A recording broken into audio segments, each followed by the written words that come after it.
Yes. Oh my. Oh. Oh. Sorry. Sorry. I was just thinking of all the reactions of every AFC East fan that's not a New England Patriots fan right now. I'm sorry. I'm sorry to laugh. I know a lot of you are like, Cam Newton ain't no good. Look what he's done the last couple of years. He sucks. He can't stay healthy.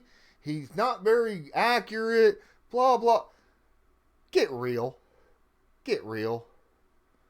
The New England Patriots, first season in like 20 freaking seasons that the entire AFC was like, holy crap, we have a shot to make it in the playoffs and make it to a Super Bowl. It's more accountability, you know. I mean, we got, you know, not just Kansas City. We just have Kansas City and Baltimore to get through, right? Find a way to take care of Derrick Henry.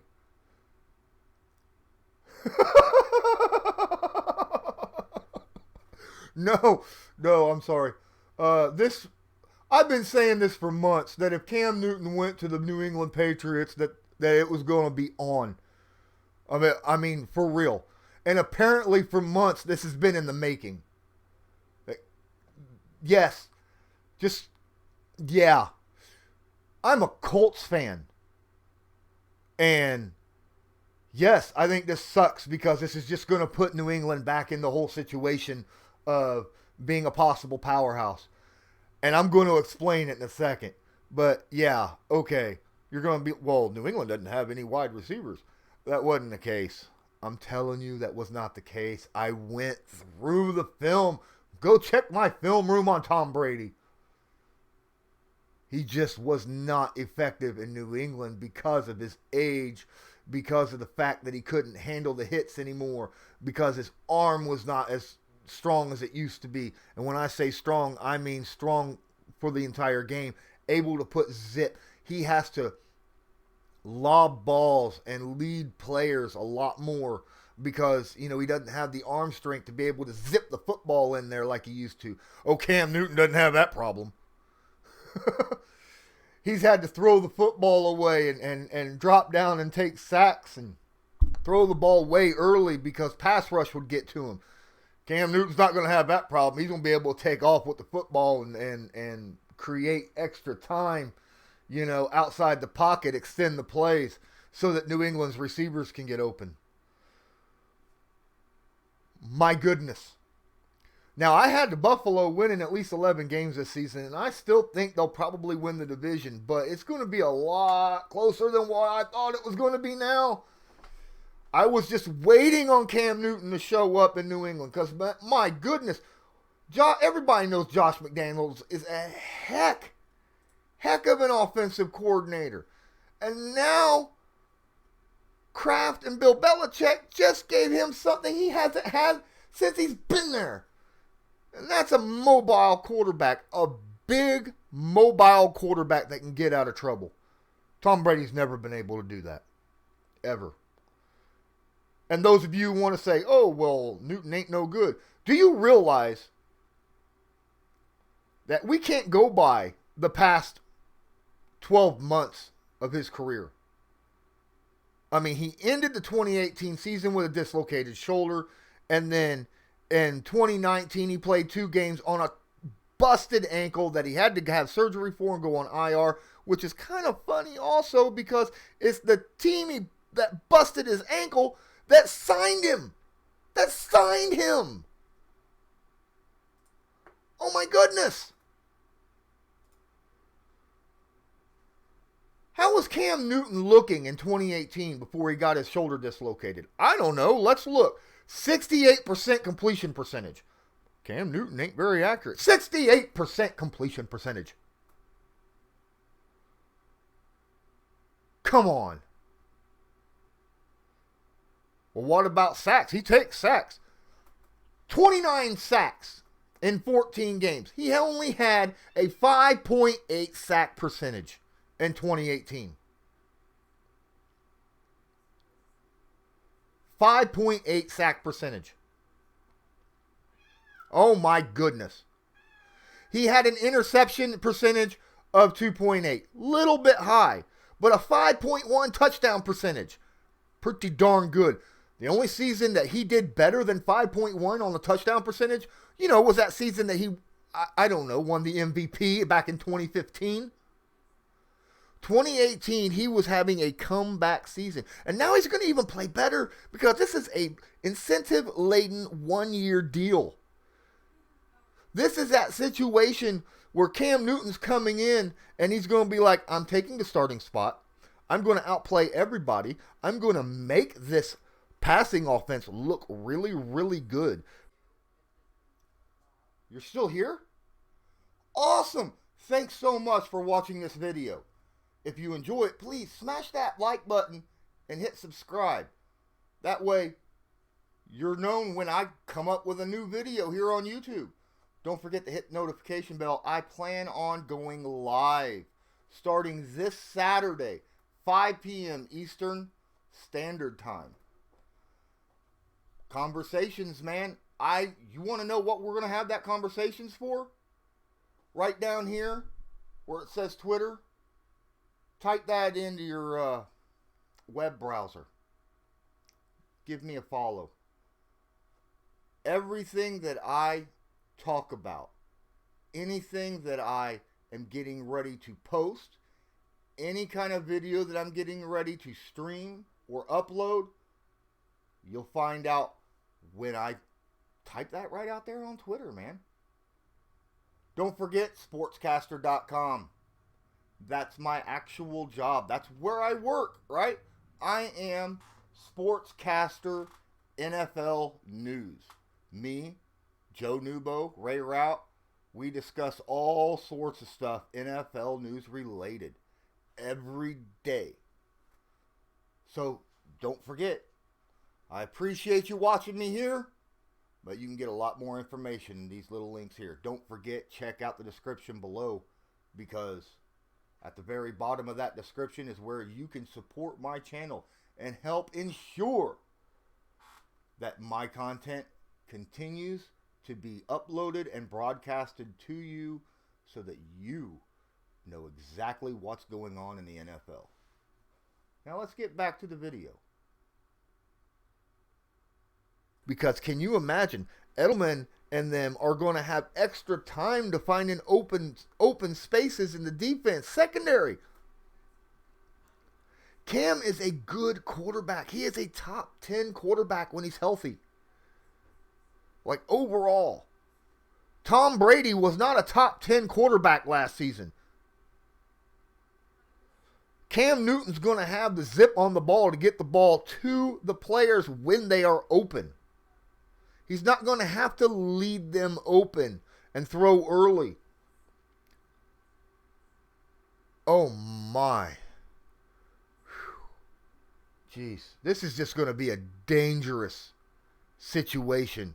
Not only for the AFC East, because Miami and the Jets were like, woohoo, we have a chance to beat them. Well, I mean, Miami beat them last year, but, near the end of the season. But that was just because, like I said, Tom Brady's just not the Tom Brady.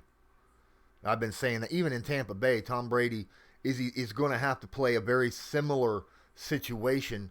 Even with all those high-powered weapons, he's going to play a very fast, quick release game. Even with Mike Evans, even with Chris Godwin and Gronk and the other tight end, I can't remember the top of his name, but he's good tight end, good receiving tight. They're going to have to throw. He's going to have to throw the football quick. I mean, their offensive line is middle of the pack. Tom Tom is going to have to still play the quick release game, or B, he played lame duck in his final year with the Patriots because he didn't want to be there. That's the only two things that you could think of. Now, if you're in the thought process that Tom Brady would play lame duck to get out of New England, I doubt it. He didn't want to be in New England anymore. I get that, but I'm sure as heck for sure he didn't want to look that bad against the Tennessee Titans in the playoffs. I'll guarantee you. Because that would have just hurt him overall signing on a new team. Because of how bad he looked. Yes, they went 13-3 last year. Guess what? New England also had the number one defense in the NFL. Oh, yeah, they still have the number one defense in the NFL because they hardly lost anyone. And yet, oh my goodness, they got Cam Newton now. Which means not only are they going to have to worry about the pass, they're going to have to worry about him taking off with the football. I had them winning 6 or 7 games this year, New England, just off their defense. Cam Newton on the team, I see them probably 9 win minimum. 9 wins. They'll make the playoffs. And when it comes to that situation, New England in the playoffs, I don't care if they are 9 win or 13 win. They are a team to be reckoned with. They are officially back in it. And it's not just the AFC and the AFC East and the NFC. I mean, come on. The NFC's like, really? We just gave up. The AFC's already a powerhouse conference. And now Cam Newton. We trade Tom Brady in his elder years with no arm left and afraid to take a hit for Cam Newton, who's on a vengeful streak, who wants to prove himself. I think the NFC took a bad hit in that trade. Really bad hit in that trade. Guys, I want to thank everyone that's here joining me on this stream. I am absolutely ecstatic. Ecstatic. I am not a New England Patriot. I'm a Colts fan, so you know how I feel about the New England Patriots. But this is just going to be so fun to watch. So fun to watch. Because the Colts won't have to play them this year unless they go into the playoffs and they meet in the playoffs, which is going to be great in my opinion. I just want to see how the entire NFL reacts when they play each week with Cam Newton starting at quarterback against the teams that they're playing against. Because even the Jets, who New England plays week 1, is thinking, oh, no, it ain't the Jets. Who is it that New England's playing? The Jets play Buffalo. I'm sorry. Let me go check this out real fast. Patriots schedule. All right. I'm sorry. No, they play the Dolphins. So the Dolphins were like, we got a chance to beat them again. 2 games in a row. You know, last game of last season, first game of this season. I no longer have the Dolphins having a shot. I don't think the Dolphins will beat the Patriots week 1. Especially not in Foxborough. The game that I'm going to love to watch is week 2 against the Seahawks. That's going to test this Cam Newton-led offense. Because if there's a defense that can shut down Russell Wilson and the rest of that offense, it's this New England defense. Y'all know that. So this is going to be an interesting matchup. That's what you're going to gauge this New England Patriots team on.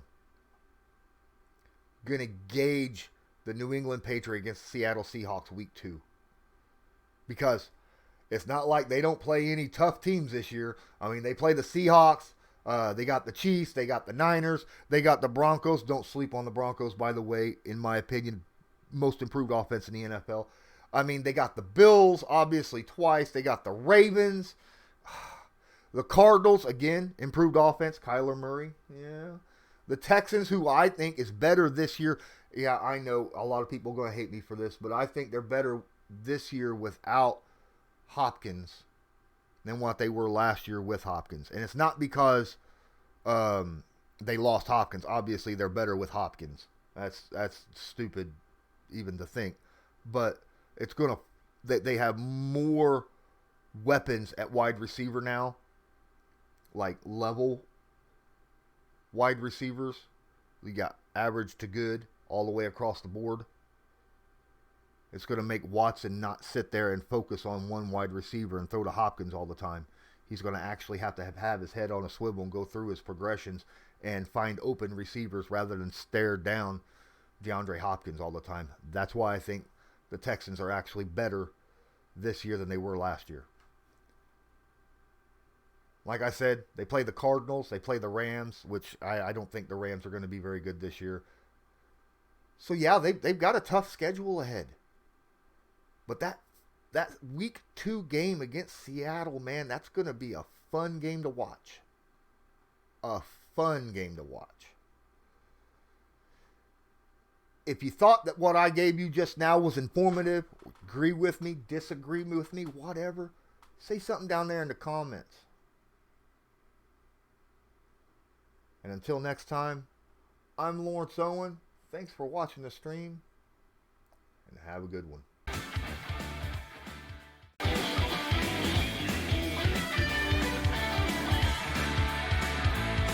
Just because a player's not a household name doesn't mean we can't make him a household name.